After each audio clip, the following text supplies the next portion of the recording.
Camerino and 3 of his little friends went into the woods looking for food. They were looking for little ground nuts and berries that were dried up on the trees that had fallen on the ground.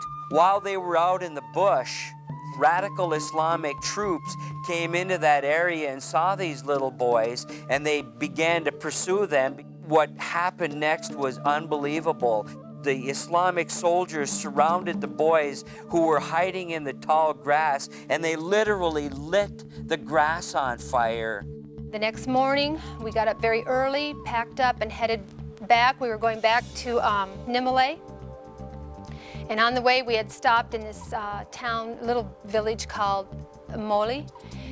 And there was a commander there that Ray was going to interview. And as we were getting all set up and getting ready to do this interview, there was several women that came, and this one woman had asked us if we could come and look at this little boy.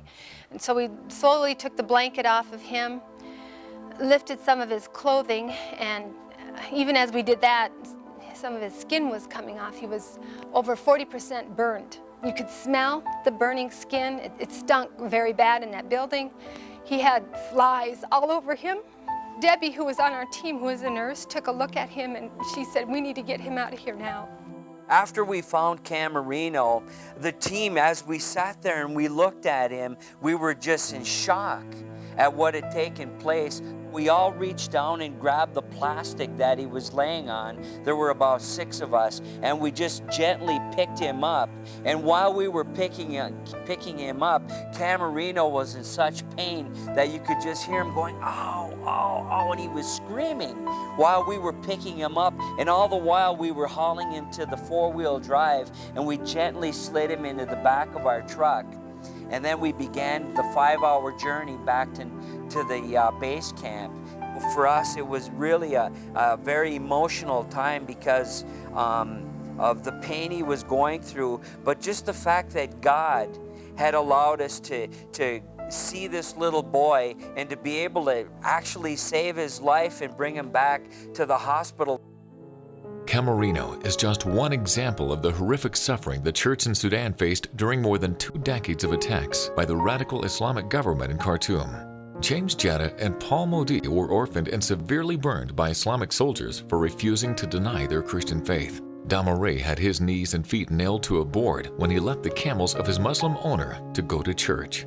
But while flames of hatred fueled the assault on our Sudanese brothers and sisters, the voice of the martyrs set out to bring a testimony of love and encouragement to remind our Sudanese family that they were not forgotten. VOM has been active in aiding our Sudanese family for more than 10 years. We have delivered more than 250,000 blankets, tens of thousands of Sudan life packs, food, medical aid, countless Bibles, and He Lived Among Us gospel storybooks.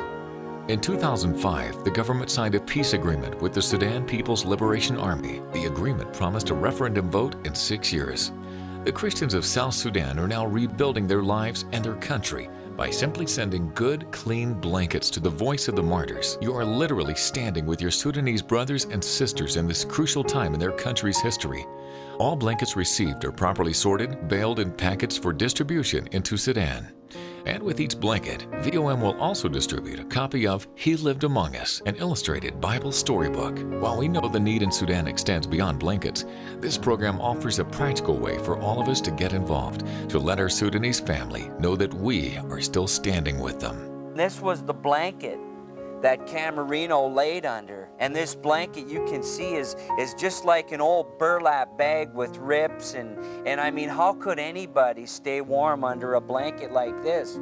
But this is the situation that we found Camerino in, and many of the other little Sudanese boys and girls, and even the parents. The sight was horrific. We could buy blankets overseas for almost the same cost of shipping them, but we didn't want to rob the American Christians of an opportunity for fellowship with persecuted Christians in Sudan. So it goes beyond aid, it goes into the mystery of what the body of Christ is. And we thought this was an incredible opportunity where people who have something in their own home can box it up, can give it to someone coming to their door, to become a part of the Christians in other nations. and perhaps someday they'll meet them in heaven. To take part in Blanket and a Bible, simply send a good quality new or used blanket to Blanket and a Bible at the address on your screen. With each blanket, please include the cost of $2 to cover the cost of He Lived Among Us and shipping and delivering your blanket into Sudan. The nights in Sudan can be cold, and many Sudanese Christians are forced to sleep on bare ground.